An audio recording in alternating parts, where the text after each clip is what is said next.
Good morning everyone, সবাই কেমন আছো? আশা করি সবাই খুব ভালো আছো। আমিও ভালো আছি। আমার নতুন একটা ব্লগে সবাইকে স্বাগত। তো আমি এখন ব্লগটা শুরু করছি হচ্ছে 10:30 থেকে। এখন বাজে 10:30। তো এখন থেকে ব্লগটা শুরু করে দিয়েছি। উঠেছি অনেকক্ষণ, উঠে বসে মানে একটু শুয়েছিলাম। তো এই দেখো, এখনও বিছানা কিচ্ছু তোলা হয়নি। বিছানা তুলবো, ঘরের যা যা কাজ থাকে সে কাজগুলো করবো। আর কালকে ব্লগটা আমি দিয়ে দিয়েছি, তোমরা কি দেখে আসো। আর আমার ব্লগটা যদি ভালো লাগে তাহলে একটা কমেন্ট করতে ভুলো না। আর ব্লগ করলে যত মেসেজ ফোন সব ঢোকে, তার আগে কিছু হবে না। তো যাই হোক, যদি আমার ব্লগটা ভালো লাগে তাহলে লাইক কমেন্ট করে দিও। আর একটু আমার ব্লগটা একটু শেয়ার করে দাও, তাহলে সাবস্ক্রাইব বাড়বে। আমাকে একটু ভালোবাসা দাও। তোমরা মাঝখানে আমাকে খুব ভালোবাসা দিচ্ছিলে, আমার খুব ভালো লাগছিলো যে অনেক দিন অফ থাকার পরেও তোমরা আমাকে ভালোবাসা দিচ্ছ, এটাই অনেক। তো যাই হোক, এখন কন্টিনিউ ব্লগ দেব, আর ব্লগ বন্ধ হবে না। কিছু প্রবলেমের জন্য ব্লগটা বন্ধ হয়ে গেছিলো, তো সেই প্রবলেমটা এখন সলভ হয়ে গেছে, আর কোনো প্রবলেম হবে না আশা করি। তো কন্টিনিউ তোমরা ব্লগটা পাবে। আর বাইরে আজকে প্রচণ্ড রোদ উঠেছে, কালকে তো ভালো গরম ছিল, আজকেও ভালো গরম, মানে রোদ উঠেছে, একটু হাওয়া নেই, প্রচণ্ড গরম। ভালো একটু বৃষ্টি, পুজোতে যেন এরকমই রোদ থাকে, তাহলে ভালো হয়, সবাই ঘুরতে বেড়াতে আনন্দ মজা করতে পারবে। বৃষ্টি হলে তো মজার উপভোগ করতে পারবে না। তো চলো, আর কি করি তোমাদেরকে পুরোটাই শেয়ার করব, সঙ্গে থেকো। আর দেখতে হলে আমার ব্লগে চোখ রাখতে হবে। তো বন্ধুরা, মুখ ধোয়া হয়ে গেছে, আর আমি ঘর ঝাড়টা সব যা যা কাজ থাকে সেগুলো হয়ে গেছে, শুধু ঘরটা মুছবো, স্নানটা করবো। আর দেখো, এই যে কেক নিয়ে নিয়েছি, আর একটা কলা নিয়ে নিয়েছি, তো এটাই খাবো। খেয়ে আবার তোমাদের সাথে আসছি পরে কথা বলতে। তো এই যে দুপুরবেলার লাঞ্চ নিয়ে চলে এসেছি, পটলের একটা ভাজা ভাজা করেছিল, আর এখানে সোয়াবিনের তরকারি। তো এই যে এখন রেডি হয়ে গেছে, এখন যাব একটু ফুচকা খেতে।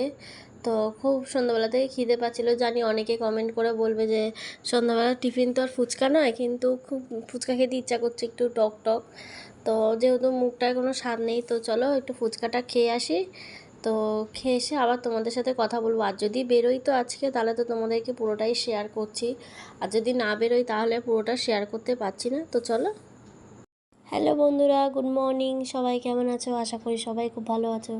আমিও ভালো আছি। আমার নতুন একটা ব্লগে সবাইকে স্বাগত। তো আগের দিনের ব্লগটা আমি পুরো কন্টিনিউ করতে পারিনি, তো এর জন্য এই ব্লগটার সাথে দিয়ে দিয়েছি। আগের ব্লগটা তোমরা দেখেছো। তো আজকে হচ্ছে রবিবার। তো ঘুম থেকে অনেকক্ষণ আগেই উঠে গেছি, তো শুয়েছিলাম। কি করব, টাইম কাটছিল না, সকাল সকাল ঘুমটা ভেঙে গেছে। আর তারপর আজকে ছুটি ছিল, বাড়িতেই আছে। তো চলো, আজকে এখন বাজে হচ্ছে 10:30। তো এখন থেকে ব্লগটা আমি শুরু করে দিয়েছি। আর আজকে একটু ওই বাড়িতে যাওয়ার আছে, তো দুজনেই যাব। সকালবেলায় মানে কাজ বাজগুলো করে নিই, আর তার মধ্যে টিফিন নিয়ে এসছে, পরোটা আর হচ্ছে তোমার তরকারি, আলুর দম। তো তোমাদেরকে সেটা দেখাবো। তো আর আজকের ওয়েদারটা প্রচণ্ড গরম, তো কোথায় কোথায় বৃষ্টি হচ্ছে আমাকে একটু বলো। আমাদের এখানে কালকে একটুখানি মানে 2 মিনিটের মতো বৃষ্টি হলো, মেঘ গর্জন হলো, আবার থেমে গেল। তো কিছুই হলো না, ওয়েদারটা জাস্ট কিছুক্ষণের জন্য ঠান্ডা হয়ে গেল, তারপর সেই যেইকে সেই মানে প্রচণ্ড গরম পড়েছে। আর আমি জানি ব্লগটা, চলো তোমাদেরকে দেখিয়ে দিই কী টিফিন এনেছি। সকালবেলা এই যে ব্রেকফাস্ট, পরোটা, এখানে আলুর দম, আর এখানে 2টো ডিম সিদ্ধ করে নিয়েছি। তো বন্ধুরা দেখো, চলে আসলাম তোমাদের সাথে এখন কথা বলতে। আমার যাবার কথা ছিল সকালবেলাতে, আর এখন বাজে হচ্ছে বিকাল 5টা 20। তো এখনও যাইনি বাড়িতে, মানে বাপের বাড়িতে। তো যাওয়ার কথা ছিল দুপুরবেলা, কিন্তু আমার সব কাজ করতে করতে 1টা বেজে গেছে, আর ভরা রোদ্দুরে আমার শরীর একদমই দেয়নি। তোমরা জানো, আশা করি যারা যারা আমার ব্লগটা দেখো, যে আমি কিছুদিন আগেই ঠান্ডা এখনও হালকা হালকা লাগা রয়েছে, কিন্তু তো এই রোদে ওই জন্য গেলাম না। মাকে ফোন করলাম, মা বললো যে তাড়াতাড়ি চলে আসতিস। এবার দেখো, ঘরের সংসারের কাজ তো করতেই হবে, ঘরের সংসারের কাজটা তো কেউ করে দেবে না। তো যাই হোক, মানে সংসারের কাজ বলতে কি, আমার ঘরটায় যাই, যতটুকুনি কাজ আছে ওইটুকুনি আমাকেই করতে হবে। তো যাই হোক, তো যাওয়া হয়নি। তো মাকে বললাম, যে মা বললো তাহলে বিকালবেলা আসিস। তো এই যে বিকালবেলা, এই যে এখন বিছানা তুলবো, তুলে ঘরটা ঝাড় দেবো, কারণ সন্ধেবেলা বিকালবেলায়, তো বিকালবেলা ঝাড়টা দিয়ে রেডি হয়ে বেরোচ্ছি। বেরিয়ে তোমাদের সাথে আবার কথা বলছি, সঙ্গে থেকে।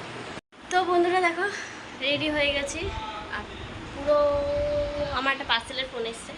হ্যাঁ ফোন দাও, আমাকে দাও, একটু ধরে থাকো। তো বন্ধুরা তখন পার্সেলের জন্য মানে আমি একটা ড্রেস অর্ডার দিয়েছিলাম, তো সেইটা আসবে বলেছিল। তো আমি যেহেতু আমার মোবাইলে ব্যালেন্সটা শেষ হয়ে গেছে, এখন ভরবো।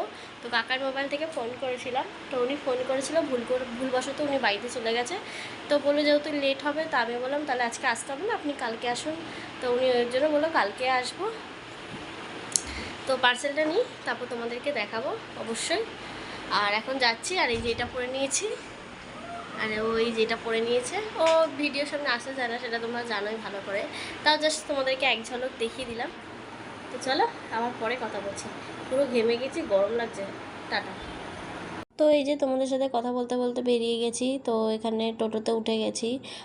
অনেকগুলো অটো রিজার্ভ গেছিলো, তো জায়গা ছিল না বলে টোটো করে উঠে গেছি। আর এটা হচ্ছে আমাদের এখানের একটা মন্দির, রাধাকৃষ্ণের মন্দির। তো তোমাদেরকে একটুখানি দেখিয়ে দিলাম বাইরে থেকে। আমিও কোনোদিনও ভেতরে যাইনি, কাছে থেকেই কাছেই থাকি, তো কোনোদিনও যাইনি। তো চলো বাড়িতে গিয়ে আবার তোমাদের সাথে কথা বলছি। এই দেখো রকির অবস্থা দেখো, আমাকে দেখে খুব উৎসাহে পাগল হয়ে গেছে, সেই গা জড়াজড়ি করছে, গায়ের ওপরে উঠছে। তো তো বন্ধুরা ফাইনালি বাড়িতে চলে এসেছি। আর আমার অবস্থাটা দেখে নিয়েছো, মা এসি চালিয়ে দিয়েছে। এই যে এসি চলছিল, তারপর মা বন্ধ করেছে, আবার আমি বললাম এসিটা চালিয়ে দাও, প্রচণ্ড গরম লাগছে, এসিটা চালিয়ে দিয়েছে। আর এই যে মা এখন একটু পরে লাইভে বসবে, মানে 9টার সময়। মা প্রত্যেক দিনই লাইভ করে।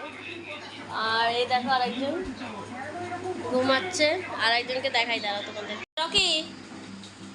এই যে রকিকে দেখেছো তোমরা? হ্যাঁ এই দেখো, খালি পরে দেখো কোনো কাজ পাবে না। তো এটাই। তো চলো আবার পরে আসছি, এটা গল্প করে নিই, পরে কথা বলতে আসছি তোমাদের সাথে। সত্যি কথা বলতে আজকে তোমাদের সাথে আমি দুপুরবেলার খাবারটাও আমি শেয়ার করতে পারিনি, রাতের খাবারটাও আমি শেয়ার করতে পারিনি। একদমই মাথা থেকে বেরিয়ে গেছে যে আমাকে ব্লগ করতে হবে, যেহেতু 2 দিন অফ রেখেছিলাম। তো একদমই মাথা থেকে মানে ভুলেই গেছি যে ব্লগটা করতে হবে। তো বেরিয়ে আমি ভাবলাম না, এবার ব্লগটা না করলে অন্যরকম হয়ে যাবে। তো ওই জন্য আমি এই যে স্টেশনে, এখন আগরপাড়া স্টেশনে আছি, হাঁটছি এখন। তো ব্লগটা এই জন্য তোমাদেরকে একটুখানি দেখিয়ে দিলাম যে এখন আমি আগরপাড়া স্টেশনে রয়েছি। তো সামনের দিয়ে এই জিনিসটা আমার খুব ভালো লাগে। কে কে জানো, আমি নাম এখন বলবো না, তোমরা নামটা বলে দাও। বাচ্চারা খায়, আমার তো খুব ভালো লাগে, তো আমি সেটা নিয়ে নিচ্ছি। তো চলো বাড়িতে গিয়ে আবার কথা বলছি। তো ফ্রেন্ডস দেখো ফাইনালি বাড়িতে চলে এসেছি, আর জাস্ট ফ্রেশ হলাম। তো অনেকটা রাত হয়ে গেছে, এখন বাজে 10:30। তো চলো ব্লগটা আমি এখানেই শেষ করছি। সবাইকে গুড নাইট, সবাই খুব ভালো থেকো, সুস্থ থেকো। আর আমার ব্লগটা যদি ভালো লাগে লাইক কমেন্ট শেয়ার করে দিও, আর আমার চ্যানেলে যদি নতুন হো তাহলে সাবস্ক্রাইব করে দিও। আর তোমাদেরকে তো বলা হয়নি আজকে দুপুরবেলা কি খাওয়া হয়েছিল। তো আজকে দুপুরবেলা হয়েছিল শ্বশুরবাড়িতে চিকেন আর পটল ভাজা, আর বাপের বাড়িতে হয়েছিল একটা খুব মানে কি মাছ, বেশ পুরো খাসির মাংসের মতো। তো যাই হোক ওই মাছ, আর হচ্ছে মা সর্ষে দিয়ে ভেন্ডি পোস্ত করেছিল, তো ওটাই খেয়েছি। ভেন্ডি পোস্ত, ভেন্ডি আর হচ্ছে তোমার পটল পোস্ত, তো এটাই করেছিল। তো চলো সবাইকে গুড নাইট, সবাই সাবধানে থেকো, খুব ভালো থেকো। আর প্রচণ্ড গরম পড়েছে, কোথায় কোথায় বৃষ্টি হয়েছে আমাকে একটু কমেন্ট করে জানিও। আর তোমরা কালকে থেকে রেগুলার ব্লগ পাবে আবার। চলো টাটা।